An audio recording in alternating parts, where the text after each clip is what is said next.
大家好啊，今日我想同你哋坐低，好好傾一傾一個藏喺人間好深、好耐嘅命理真相。你身邊可能都有啲咁嘅人，或者你自己就係咁樣過咗大半世，天未光就起身，做到日落仲未停手，成世人就係為咗三餐一宿，為咗頭家，做到身水身汗，背脊都彎晒，但轉過頭嚟，仲要俾人搵笨，俾人欺負。你對人掏心掏肺，將自己心口嗰滴血拎出嚟俾人飲，最後換返嚟嘅係乜嘢？係一身委屈，一套戲，同埋一句好哽耳嘅說話。你呢條就係賤命，注定窮一世，注定要做到隻牛咁，老咗都冇運行。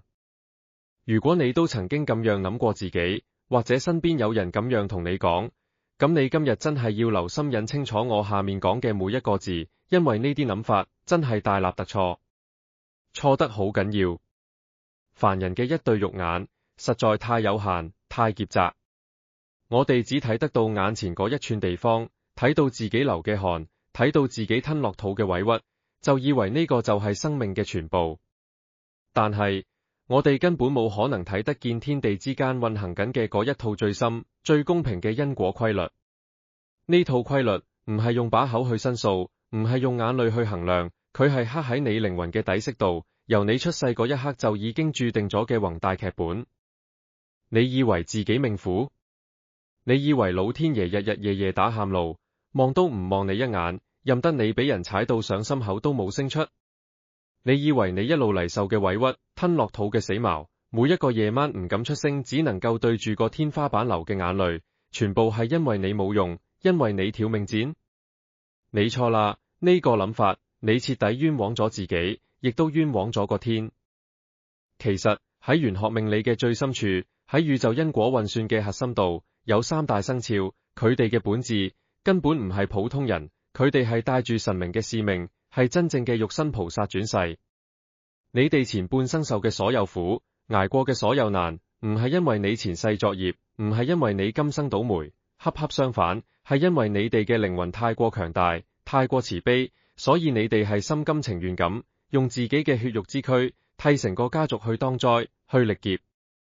你試下靜低落嚟，放低心入面嗰份怨氣，用翻你本來最善良嗰把尺去量度一下，回想一下，你身邊係咪就係有一啲咁樣嘅人？或者你自己本身就係一個咁樣嘅人？呢種人，佢個心真係長遠到不得了，厚道到你幾乎覺得佢哋傻。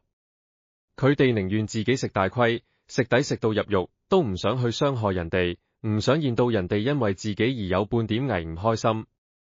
屋企有咩事發生，無論大事定小事，第一個衝出嚟嘅永遠係佢，第一個將個膊頭遞出去俾人拉嘅係佢，第一個翻開個褲袋，將自己僅餘嘅錢塞到對方手上面嘅，都係佢。但係好奇怪，到真係有好處要分，有功要領，有說話好引嘅時候，永遠都冇佢份。佢就永遠只係企喺角落頭，壯居居咁笑，見到人哋開心，佢就覺得足夠。你以為佢哋好戇居？你以為佢哋好折墮？大逆特錯。佢哋唔係蠢，佢哋係帶住極大嘅善念同因果使命落嚟呢個世間報恩嘅。當佢哋咬實牙關，熬過咗前半生嘅9981難，當佢哋嘅人生之輪終於行過咗60歲呢個巨大嘅關卡，佢哋身上嘅宿世業障就好似一塊沉積咗幾十年嘅烏雲，終於俾一陣大風清走晒。到咗嗰陣時，老天爺一直為佢哋積存嘅補償，就會好似狂風暴雨一樣，瘋狂咁砸落嚟。唔單止晚年會大富大貴，財源廣進，個天更加會直接將一份潑天嘅福氣灌注落佢哋嘅子孫身上，旺足3代人。呢個就係宇宙法則最鐵面磨絲，亦最柔情脈種嘅地方。你依家即刻睇下你自己，或者望向你身邊最親嘅屋企人，睇下有冇上榜。如果有，請你準備好你嘅心境，打醒12分精神，去迎接呢一份可能會至到，但係絕對唔會缺席嘅潑天福報。首先要同大家講嘅係第一個被老天爺千挑萬選，點名認證為真正肉身菩薩化身嘅生肖，就係屬牛嘅人。屬牛嘅朋友，你同我一齊回想一下，你呢大半世係咪真係名副其實咁做牛做馬，冇一秒鐘係為你自己而活？你哋嘅心腸可以話係12生肖入面最軟、最慈悲、最厭唔得人哋受苦嘅。你哋見到路邊有隻流浪貓狗餓親，個心都攰揦住，寧願自己唔食，都要分半碗飯俾佢。何況係對住自己身邊嘅親人？你回想下你嘅前半生，每一步路行出嚟，都係一滴血汗，一行眼淚，一個字，就係捱。由細個開始，你可能就係屋企裏面最唔受寵、最唔起眼嗰個，但你偏偏係做得最多嘢、最識得為父母分憂嗰個。細個嗰陣，屋企窮，環境唔好，你望住阿爸阿媽愁眉苦臉，你個心乜嘢滋味？你二話不說，書包一掟，就自己主動退學，出嚟社會打工。你將讀書嘅機會，將最好嘅嘢，全部拱手留俾啲兄弟姊妹，仲要笑住同佢哋講：我冇乜讀書天分，你哋俾心機讀，唔使理我。其實你心入面都想鬥書，你都渴望知識，但係為咗頭家，你將自己的夢想親手合適。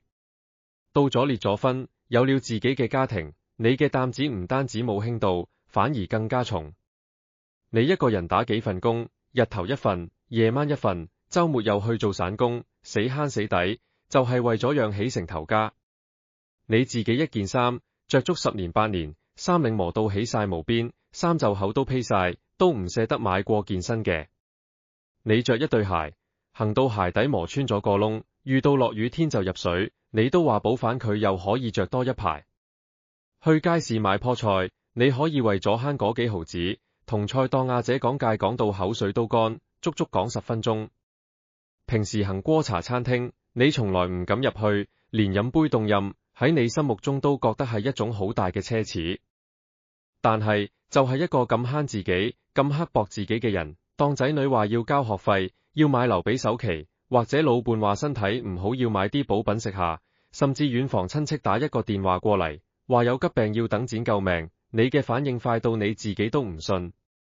你連猶豫都唔會猶豫半秒，第一時間就會將自己儲咗好耐，收喺床下底鐵罐入面嘅血汗錢，甚至連同自己嘅養老金、棺材本都全數攞晒出嚟。你呢個時候完全唔記得咗自己平時慳埋嗰啲雞碎咁多嘅錢，係點樣一滴汗一滴血咁儲返嚟。你嘅心淨係諗住親人需要我一定要幫。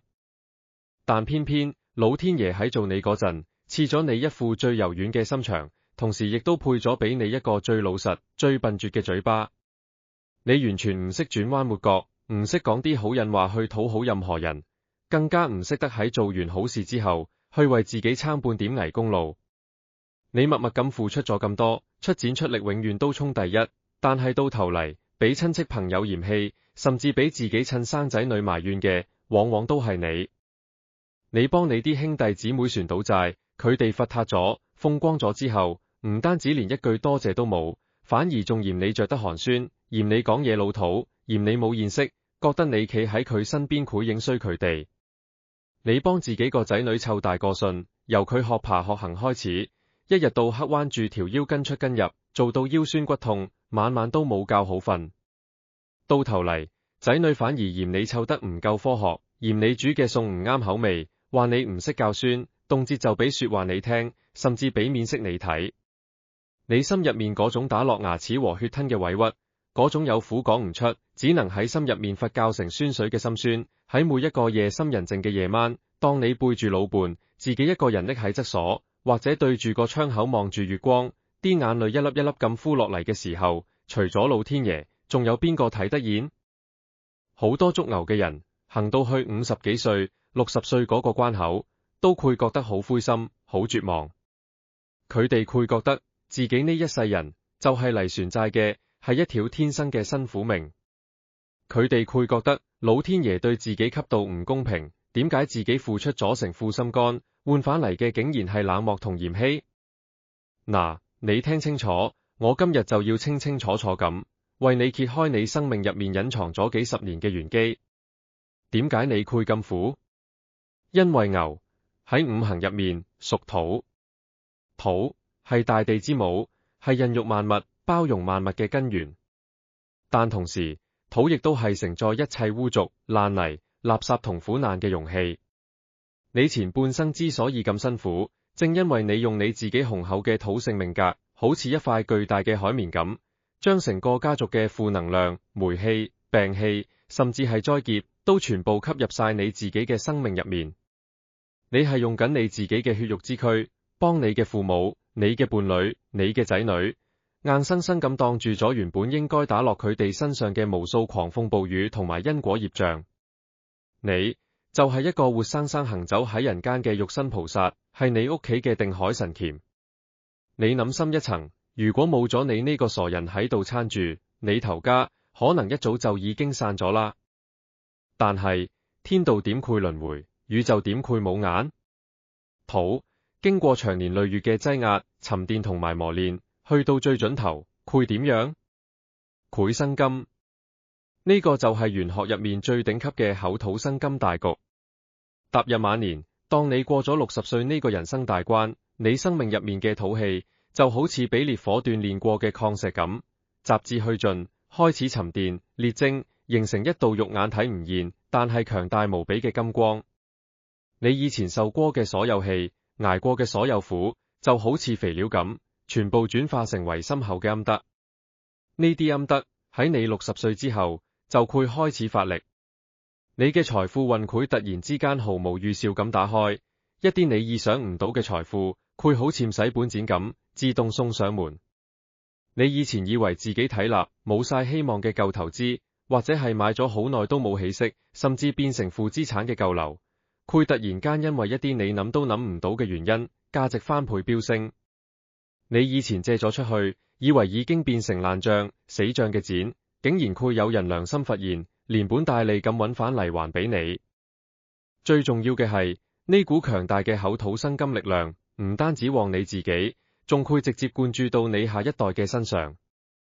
你嘅仔女會因為你大半世人積落嚟嘅深厚福報，突然之間喺佢哋嘅事業上平步青雲，好似有神助一樣，生意越做越旺。更重要嘅係，佢哋會突然間好似俾人點醒咗咁，完全開竅。會真切咁明白到你當年所做嘅一切係幾咁用心良苦，幾咁偉大。佢哋會帶住大筆嘅金錢、充裕嘅物質，同埋一顆極度後悔同埋孝順嘅心，返嚟回報你。由嗰一刻開始，你唔需要再為咗一分一毫去勞碌操心，你只需要攤開手板，老天爺會安排好晒所有嘢，俾你安享一個受盡全家族敬仰、衣食無憂、給到尊嚴嘅晚年。呢個就係宇宙天道對你呢個肉身菩薩前半生做牛做馬嘅最高獎賞。其實呢啲巨大嘅福報正式殺到埋身之前，係有啲好微妙嘅先兆嘅。如果你近排發覺自己纏繞咗好多年嘅舊患，啲風濕骨痛，無端端好似舒緩咗好多。以前成日失眠，一晚起幾身，而家係一覺瞓到大天光，瞓得特別香甜。甚至你平時去街市買餸，個菜檔阿姐都好似對你好咗，成日無端端送多條蔥，搭多蒜。你行路出街，偶然會執到一啲零錢。呢啲細眉細眼嘅事，千祈唔好睇小。呢啲就係你身邊嘅磁場開始由陰轉晴，福氣準備入屋嘅強烈信號。我同你講個真人真事，我前年有個老客人，我叫佢振叔，今年68歲，正宗捉牛嘅辛苦命。佢細個嗰陣，屋企窮到窿，佢係大佬，下面有細佬妹。佢10幾歲嗰陣做嘢整傷咗隻手，屋企冇錢俾佢睇醫生，就咁由得佢，結果隻手指尾就咁胚咗。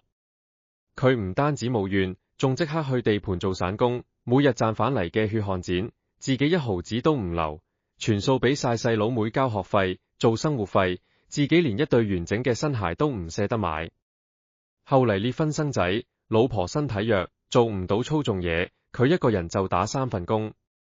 日頭揸貨車送貨，夜晚去幫人哋嘅商鋪睇鋪，到咗週末放假，佢又去幫人搬家，一個人孭住成個雪櫃行幾層樓，挨到條背脊都彎晒，成個背囊咗落去。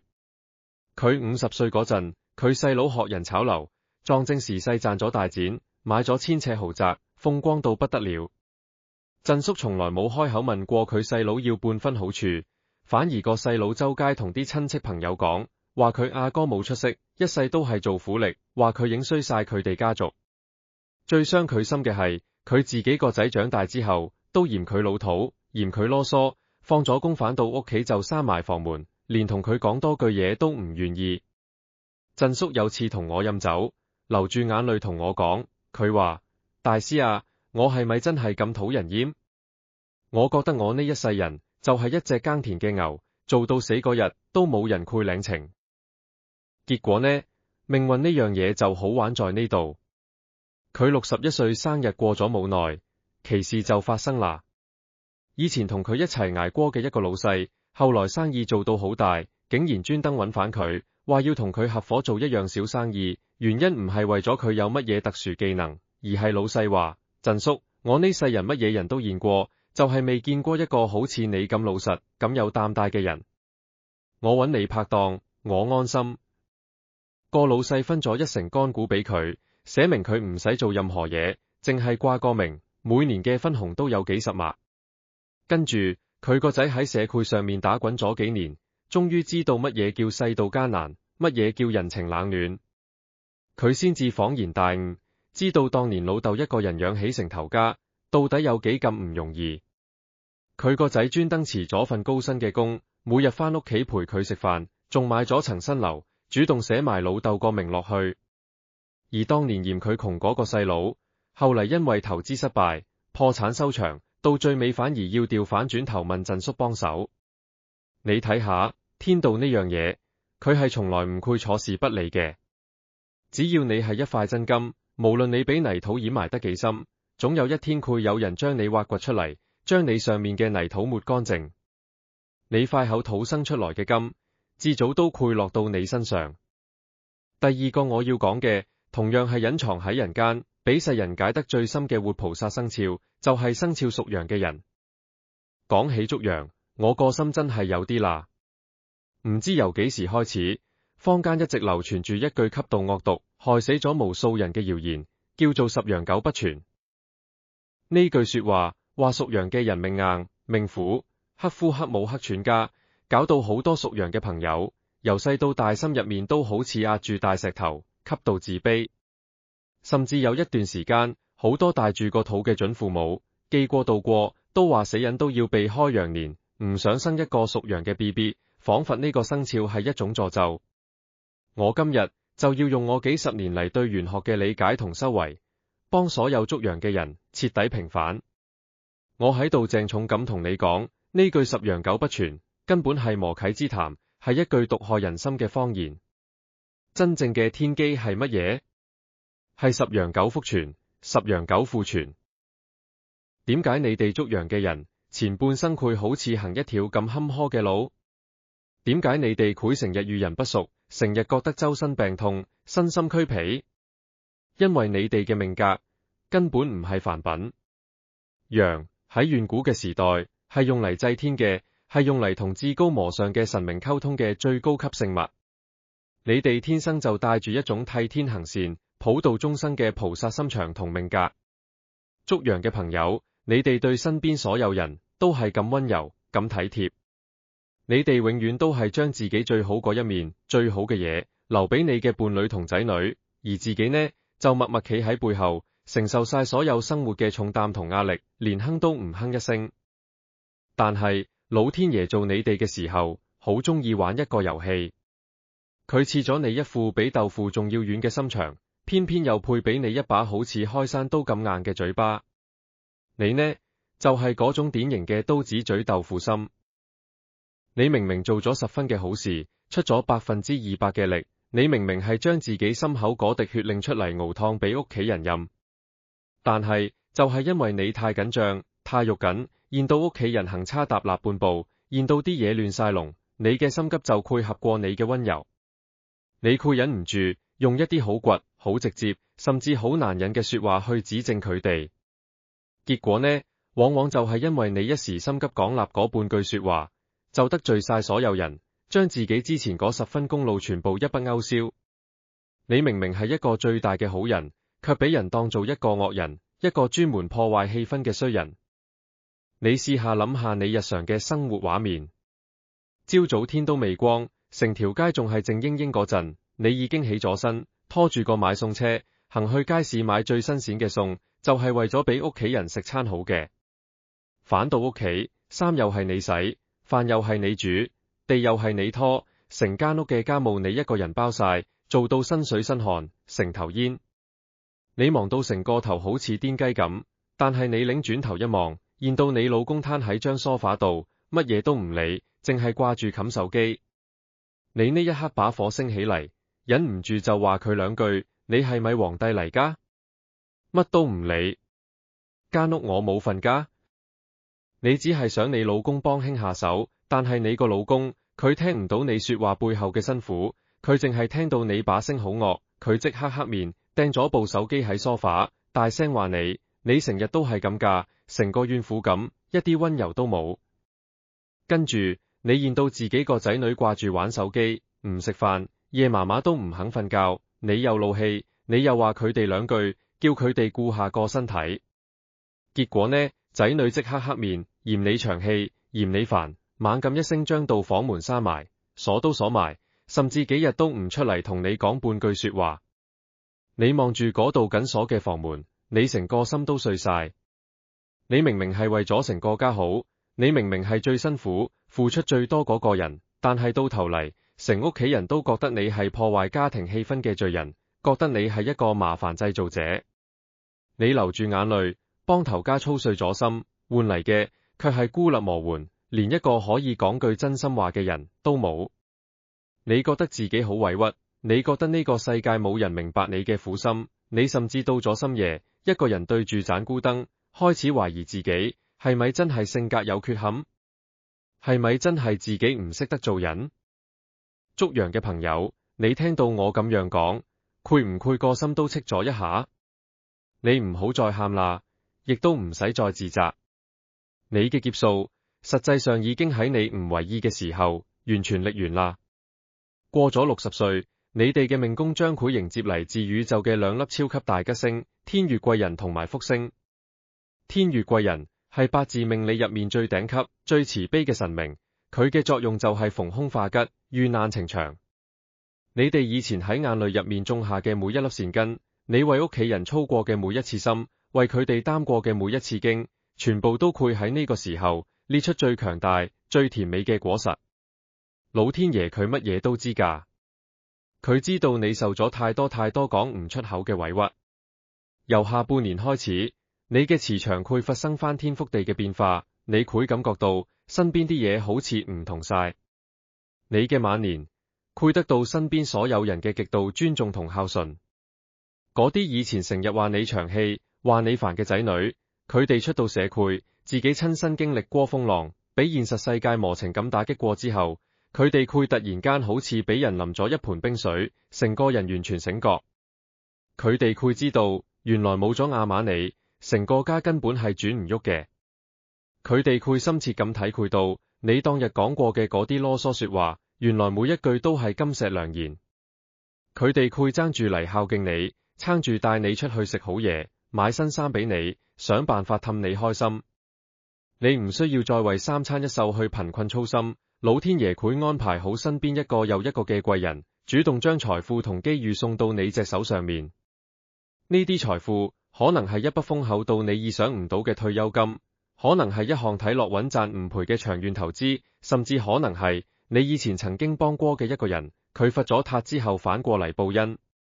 你嘅後半生注定係十指不沾陽春水嘅富貴少奶奶命，你唯一要做嘅就係收起你嘅粗心，收起你把唔識得講嘢嘅刀嘴，學識放手，學識享受。你前半生替人當咗咁耐嘅災劫，到咗而家已經全部化作真金白銀同健康長壽嚟旺你自己，更加旺你成個家族3代人。講到呢度，可能有人會好疑惑，佢會問大師，既然你話屬羊嘅人咁有福氣，咁點解佢有十羊九不全呢句咁毒嘅說話流出嚟呢？好，我今日就即管同大家講穿呢槓攰。呢句說話根本唔係講緊命運，佢係一個政治陰謀。係清朝末年，朝政腐敗，慈禧太后垂簾引政，搞到國家烏煙瘴氣，民不聊生。慈禧太后佢本人就係屬羊嘅。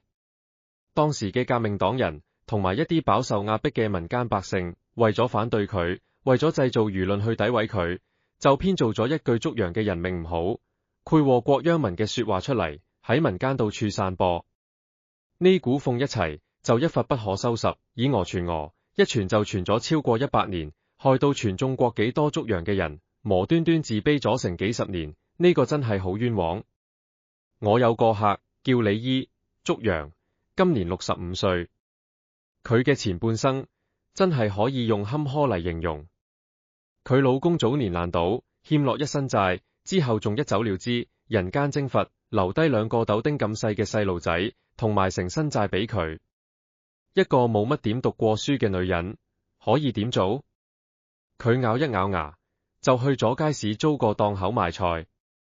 朝早3點鐘就要起身，一個人摸黑去批發市場入貨，一箱箱幾十斤重嘅菜，自己搬自己托，之後開始育，一直育到夜晚街市收市先返屋企，再慢慢湊大2個仔女，同埋逐啲船清晒啲債。因為佢性格好直好硬，有邊句講邊句，仔女細個嗰陣仲幾憎佢，覺得阿媽成日都係鬧人，一啲都唔溫柔，同佢哋關係好疏遠。但係時間係最好嘅證人，轉眼到佢62歲嗰年，佢2個仔女各自成家立業，喺社會上打滾過，先至慢慢明白阿媽當年嘅苦心同偉大。佢個大仔做工程，越做越大發咗達，專登買咗一間好靜嘅村屋俾佢住，仲請埋工人去服侍佢。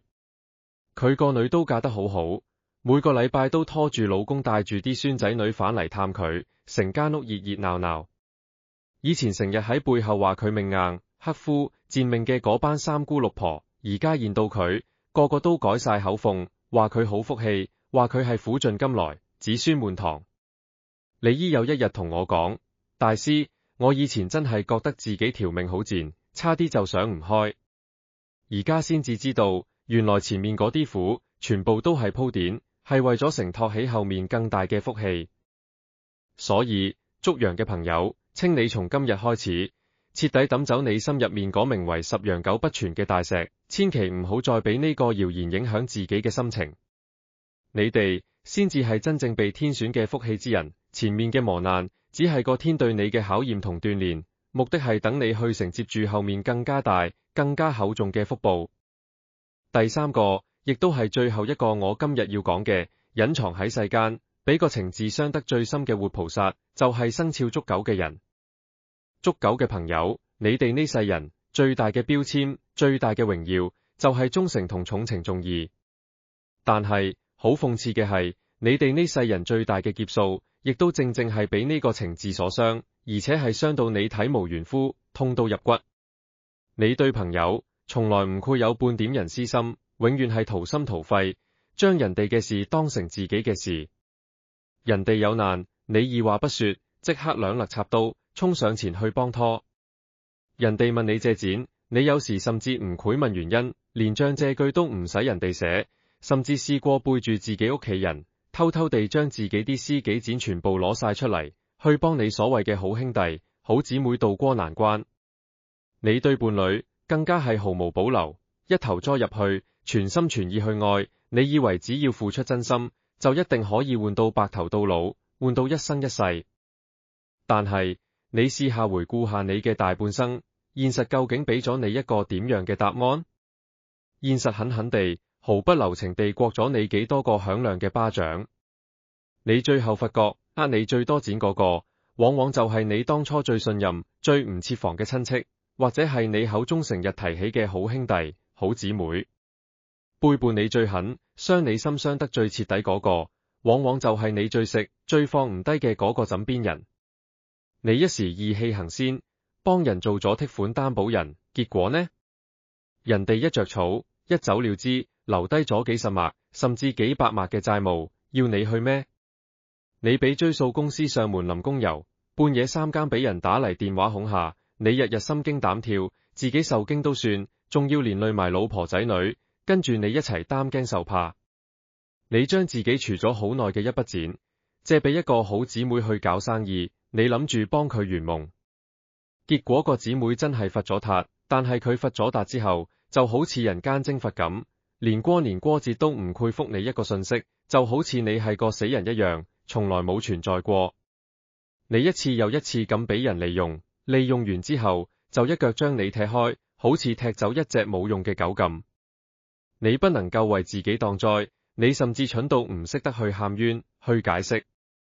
最後，你將自己推入咗萬丈深淵，想爬都爬唔返上嚟。所以，好多捉狗嘅朋友，去到50、60歲，經歷過無數次人情冷暖、世態炎涼之後，個心真係攰死晒。佢哋攰變得好灰，心灰意冷，覺得自己呢一世人就係一條勞碌命，注定係俾人食住上，注定晚年要孤苦伶仃，老來無依。捉狗嘅朋友，你同我聽清楚，我即刻要講嘅每一個字，都係能夠救你出苦海嘅真言。你以為你係愚忠？你以為你係冇大眼智人？你以為你所做嘅一切都係戇居？錯啦，完全錯晒。從宇宙因果嗰個最深層、最公平嘅運算去睇，你喺度做緊乜嘢？你喺度幫人哋消業。你俾人呃走嘅錢，你受過嘅背叛，你流過嘅血，喺宇宙嗰本無形嘅因果賬簿上面，全部一筆一畫咁記低咗。呢啲全部都係別人欠你嘅業債。你前半生每一次嘅食底，每一次嘅被人搵笨，都唔係徒勞磨功㗎，佢係喺度為你自己嘅靈魂默默咁積累無量咁大嘅福德。你種落去嘅每一粒善種，就算俾人用滾水淥過，只要時機一到，一樣會發芽。過咗60歲，天道就會進入一個大清算嘅階段。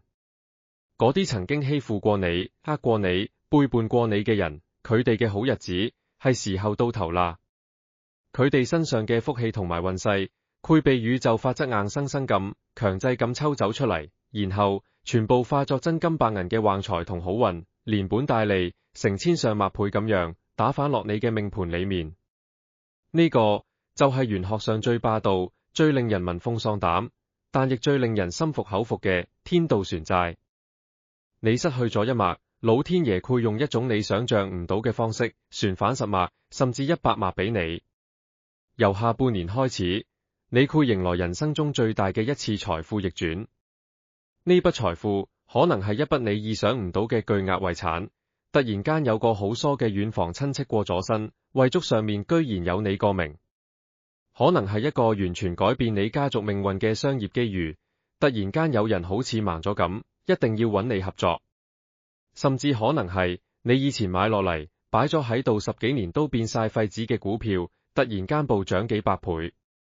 你唔單止自己會迎來暴富，你嘅子孫更加會因為你嘅忠厚同善良，因為你曾經承受過嘅所有苦難而得到上天嘅庇佑，世世代代都受到福蔭。你嘅後代一定會出類拔萃，非富即貴，成為對社會有貢獻嘅棟樑。你晚年嘅財富、地位同埋你嘅氣場，將會強大到令嗰啲曾經睇你唔起、呃過你、踩過你嘅人高攀不起，令佢哋後悔到捶心口、篤晒腳，晚晚都瞓唔着覺。我有個治咗10幾年嘅老朋友，姓黃，我哋都叫佢黃生，佢就係捉狗嘅，今年66歲。佢後生嗰陣就係一個義字行頭嘅人，兄弟有難，佢永遠係第一個衝上去。佢30幾歲嗰年，佢一個由細玩到大最要好嘅兄弟同佢講，話要開間庵，想佢借20脈，仲要佢做擔保人。20脈喺當年係好大筆錢嚟㗎，係佢準備同老婆買樓嘅全部首期。黃生佢啊，二話不說就將嗰筆首期全數借咗出去，仲簽咗份擔保書。佢諗住兄弟係唔會害兄弟嘅，結果呢？半年都唔夠，佢個好兄弟就將間庵嘅資金捐晒，着草走咗佬去咗外國，人間蒸發。間庵欠落嘅一屁股債，因為黃生係擔保人，全部數都算喺佢身上。佢唔單止成副身家冇晒，仲孭咗幾10脈嘅債務。佢老婆知道之後，同佢嘈到天翻地覆，爭啲就要離婚。成頭家差啲就因為佢嘅義氣而散咗。為咗船債，黃生40幾歲仲要去地盤做操縱嘢，日曬雨淋，挨到成個人都殘晒，望落去好似成個60歲嘅阿伯咁。嗰幾年，佢話俾我知，佢成日收埋自己，唔敢見人。佢話佢真係唔敢再相信任何人，覺得義氣呢兩個字根本就係一個笑話，係用嚟害人嘅。後嚟佢去到59歲嗰年，命運嘅齒輪開始逆轉。以前佢後生嗰陣，曾經幫過嘅一個後生仔，當時好潦倒，黃生見佢冇飯食，清過佢食咗個飯盒，仲借咗幾百蚊俾佢做車費返大陸鄉下。呢個後生仔返到去之後，由底層做起，喺內地搞電商，居然做到風生水起，發咗大達。呢個後生仔專登由內地返嚟香港，四圍打聽黃生嘅下落。佢同人講，當年冇黃生嗰幾百蚊同個飯盒，我可能已經餓死咗喺街邊。佢揾到黃生之後，邀請黃生去佢公司做顧問，唔使做任何實質嘢，淨係需要掛個名，每個月就出幾萬蚊人工俾佢，年底仲有大大筆分紅。就係咁樣，黃生60歲唔到，就算清晒所有債，仲儲咗一大筆養老錢。而家啲仔女又孝順，佢成日同我去茶記坐，笑容滿面，晚年生活過得不知幾咁滋潤。從玄學角度去睇，屬狗嘅人，你哋命格入面就自帶一粒義氣星。你幫過嘅每一個人都唔配白幫。當時睇落你係食底嘅，係俾人欺負嘅，但係實際上你係將自己的福氣存咗入去宇宙間最大嗰間銀行入面，而且呢間銀行嘅利息係高到你唔信。等到你行晚年運嘅時候，呢筆存咗好耐嘅福氣就會連本帶利咁一次性反晒落你身上。所以義氣之人終歸係唔會被辜負嘅。講完呢三大菩薩生肖，好多人心急嘅朋友可能會即刻問我，大師，我而家仲未夠60歲啊，或者我已經過咗60，但係仲未見到你講嗰啲福報喎，咁我可以做啲乜嘢去加速呢個過程，等啲福報可以快啲落地呢？問得好，我而家就教大家3樣日常生活中隨手可以做嘅小事，唔需要你花1分錢，每日只係用你幾分鐘嘅時間，就可以幫你恢復元氣，清走你身上積落嚟嘅舊業障，打開你個人嘅財富大門，等你嘅福報可以快啲揾到你。第一樣就係每日講一句感恩嘅說話，唔需要好複雜，你唔使作到成篇文咁，你只係需要喺每日早上起身，刷牙洗面之後，企喺個窗口度，望住窗外嘅天空，喺你個心入面，好真誠咁講一句，多謝天地，多謝我身體健康，多謝我屋企人平安。千祈唔好睇小呢句好似好簡單嘅說話，你要明白，心念呢樣嘢係有實實在在嘅磁場㗎。你每日講感恩，就等於你每日都喺度用一塊乾淨嘅布去擦拭你嘅心鏡，強化緊你身邊嗰股正面嘅福氣磁場，吸引更多好嘅嘢過嚟你身邊。你睇下好多人成日怨天怨地，怨自己條命苦，開口埋口都係我好慘，我冇錢，我條命好賤。其實你每呻一次，就等於喺你身邊多放一塊發霉嘅垃圾，將啲衰氣全部招攬過嚟，將自己密密實實咁封住。啲福氣就算上埋你身，都會俾你一身嘅怨氣趕走。由今日開始，改變你嘅口業，就係打開你財富之門嘅第一跳躍詞。第二樣，每日做一件唔求回報嘅小事。呢件事可以係好微細嘅，例如你落街去買餸嘅時候，見到有啲流浪貓狗，你放低一碗清水或者一口飯。可能係你喺街見到啲清潔工人做到身水身汗，你同佢講一句辛苦晒，阿姐。甚至乎可能係你喺網上見到一啲人遭遇好不幸嘅事情，你雖然唔認識對方，但你都可以喺心入面默默咁送上一句祝福。呢啲舉動全部都係無相布施，即係冇任何形式，冇人知道，你純粹係發自你嘅善心。呢啲行為積落嚟嘅就叫做陰德。陰德呢樣嘢積得越多，你嘅福報就會好似滾雪球咁，越滾越大，而且會嚟得好快好猛。你唔好覺得事小就唔去做，須知道汪洋大海都係由一滴一滴嘅水珠匯聚而成。你嘅大福氣就係要靠你這一滴一滴嘅善事，慢慢儲蓄返嚟嘅。第三樣更加緊要，就係每晚臨瞓之前，將你一日嘅怨氣全部清空。你喺瞓着之前，用1分鐘時間合埋眼，諗一諗今日由朝到晚有冇邊件事令你好唔開心？有冇邊個人講過啲乜嘢，令到你心入面好嬲、好委屈？諗完之後，你喺心入面同自己講，今日嘅事到今日就完全完結晒，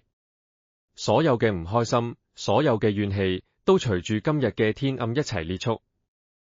你千祈唔好將今日呢啲好似垃圾一樣嘅怨氣帶去聽日，更加唔好喺帳床上面反覆咁諗，反覆咁咀嚼呢啲唔開心嘅事。怨氣就係你心靈上面嘅垃圾，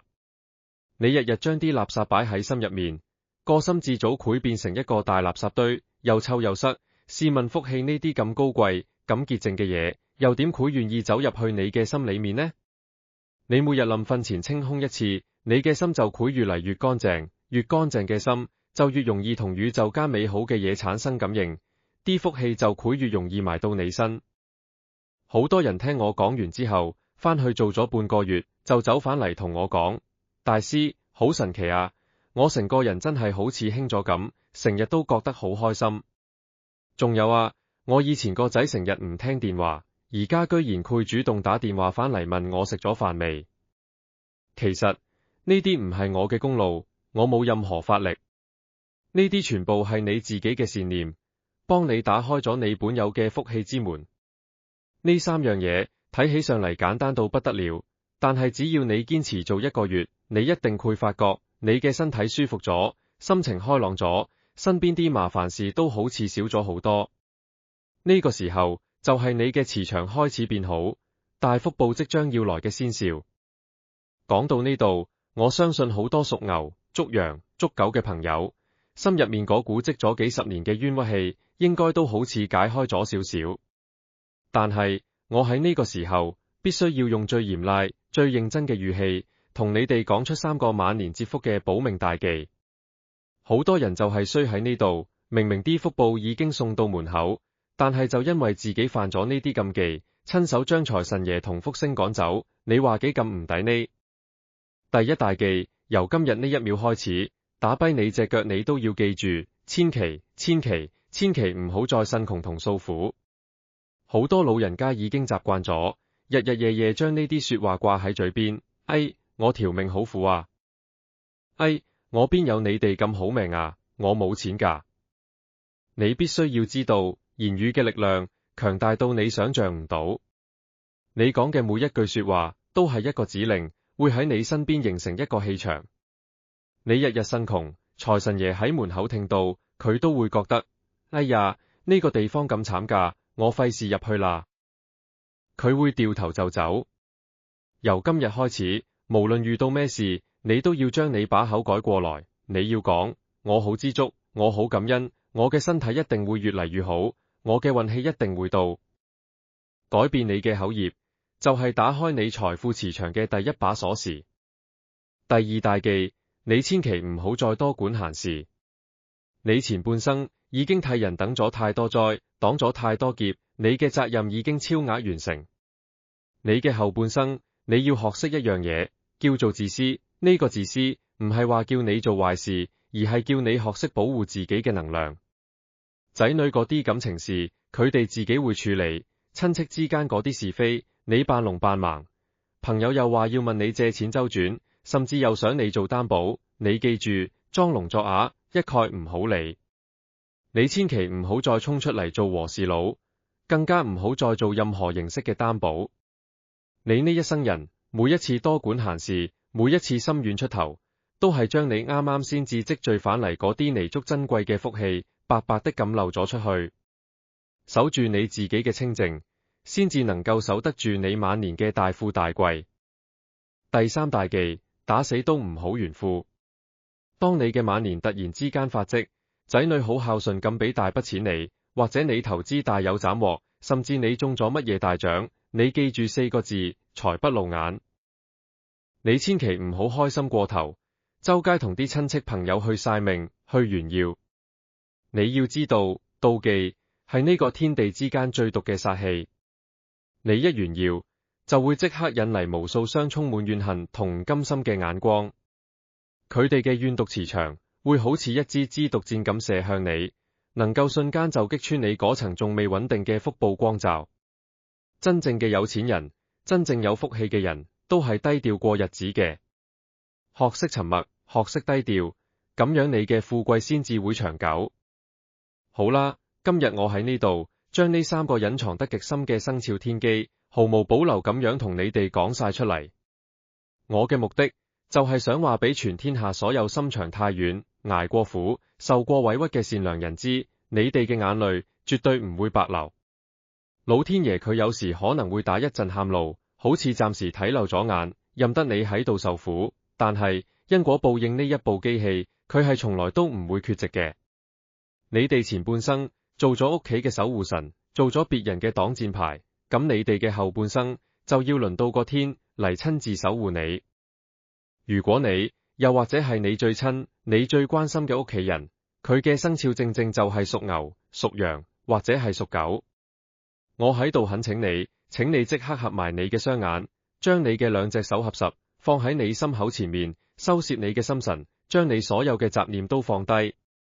然後喺我下面嘅評論區，用你最充滿誠心、最充滿正念嘅態度，大大隻字咁打出8個字：菩薩保佑，皇家3代。你唔好以為打幾個字係小事，係冇用嘅。你每帶住誠心打1個字落去，就係喺同浩瀚嘅宇宙結一個善緣，就係喺你無形嘅功德簿上面刻多咗一個福德嘅印記。當你親手打出呢8個字嘅時候，你唔單止係喺度留緊言，你其實係向住成個宇宙發出咗一個最強烈、最清晰嘅接收信號。你係向天地宣告，你已經圓滿完成咗前半生嘅歷劫，你嘅身同心都已經準備好晒，去迎接老天爺即將賞賜俾你嘅潑天富貴同埋無上福報。呢8個字就係你打開晚年巨大財富同福祿之門嘅終極密碼。假如今日冇點到你嘅生肖，咁你都千祈唔好灰心。善良嘅磁場係會互相感染嘅，福報亦係可以過路嘅。你只要喺下面嘅評論區誠心咁樣打出苦盡甘來，接財接福呢8個字，你一樣可以沾染到呢一份強大嘅菩薩光雲同旺氣。你嘅善意祝願會化作最清淨嘅磁場，令你喺下半年一樣咁順風順水，病痛全消，逢凶化吉。